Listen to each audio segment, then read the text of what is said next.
Yes. Next on the line, let's see. We go into this Boss bass synth, pretty standard. That knob broke off because many years ago, so I actually don't even know what this would do. There's kind of like a top pot on there, so I kind of just roll with it. I guess I can't. Never had a new one, but this got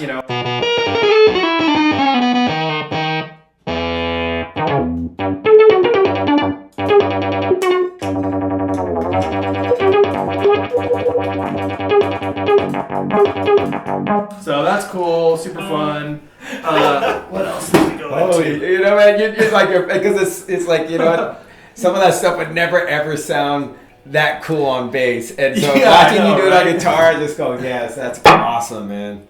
All right, what do we go into next? Let's see. I think looks like I'm kind of going into this guy, which I guess big shout out to Earthquaker because all my friends were repping them. I'm seeing it all over the internet, and I did not have a chance up until 3 weeks ago to even turn one of these guys on, and now I've never had a rad like boutique pedal on my board. All this shit is like Craigslist, people giving me broken stuff, like getting it for really cheap on clearance from the local music store or whatever. So Earthquaker is really my first kind of like experience with rad, real cool shit. Not that the rest of this isn't rad, but I'm talking like boutique punk rockers making it, right, not in a factory or whatever. Yes. The Bit Commander, all I did, obviously I texted you a little bit about it so I could have a little background on it when I was trying to figure out what I wanted to check out. But basically what I kind of got from this is that it's a more controllable and malleable blue box, MXR blue box, which I had a blue box for many years, but there's volume drop on that. There's not that many controls with it. That was difficult, so it's like if I wanted to drop into a blue box part, I would have to also sync it up with maybe a boost to not lose that or whatever. So when I got this thing, it kind of just like, I don't even have a blue box on here right now because this thing was so rad and took over so many neat sounds that I would use. So what I've been doing at home, I actually haven't gotten to play any shows with them yet, but experimenting on my own, they have the raddest kind of like square bass tones that I love. Let's see.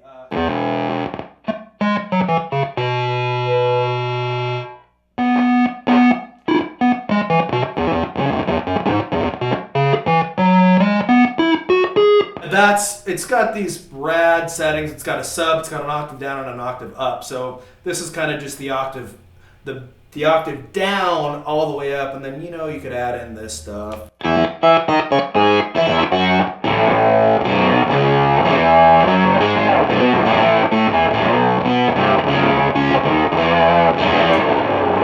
So I love this.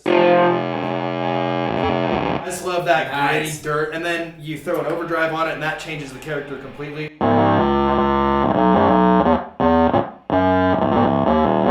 When you get the instructions with it, they kind of like recommend the best ways to use it and stuff, and I'm like, man, I'm just rolling with like I want more fucked up. I don't want it to sound good, because to me that's what's the most.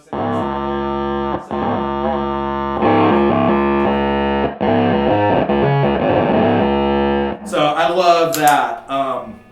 Then from there, I'm going into another Earthquaker, which is this organizer, which is a million different octave options.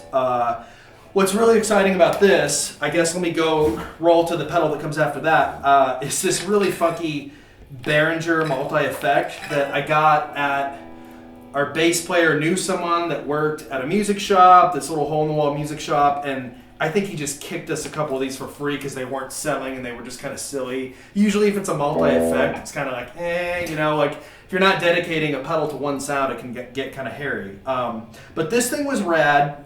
Let me move on from the organizer real quick. What I really liked about this sound was on the octave setting, it was like delayed and kind of like not tuned perfectly, but not on purpose, just because it's a if I could take this off, it's a plastic. Right. It's probably just like, a printed whatever computer board in there that is just not very happening. You know, it's like I think it retails for $20. Yeah, like they're 29. I think they're $29, but like their whole line of plastic pedals are just really unbelievable for the money. You can't I know, beat it. and so I actually started kind of getting into it and experimenting with it, and so I got this really neat kind of delayed high octave thing, which ended up kind of becoming a signature sound and a lot on our new record and a lot of things. It's this kind of weird thing where it's like.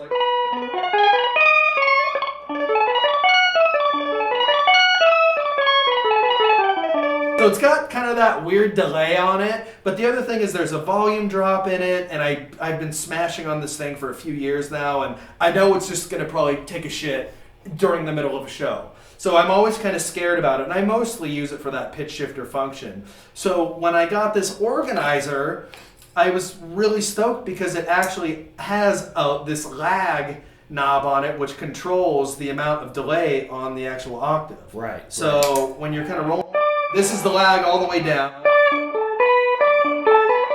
I like to crank it, so it's like.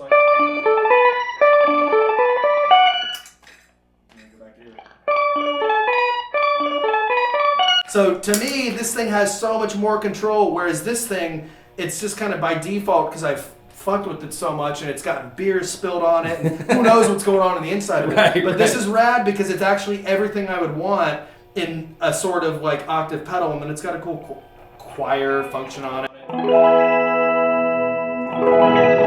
And actually, I've been kind of kicking myself because I wish I had one of these when we did our record, because there's so many neat things that I probably could have gotten into with it. Even just adding that layer of just kind of the lagged out octave is pretty cool.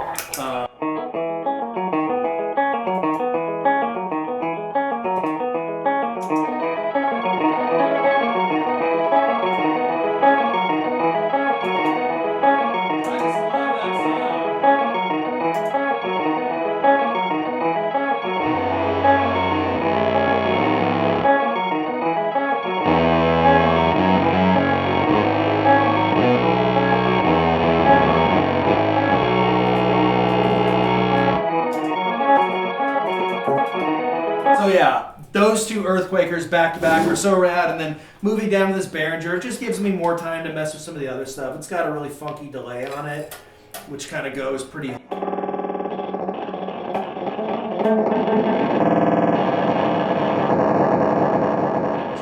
love jacked up delays, just cranking up the feedback. So on dirty. It.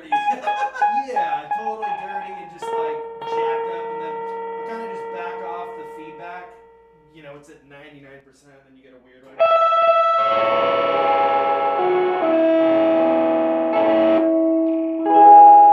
So that's that guy. That's the saga of, you know, the Earthquaker stuff heading into the whatever this is. I don't even know what it is. It's a Behringer something. Right, that's fine. It says- We'll Google it. And Yeah, then totally. we'll be able to put it in the post.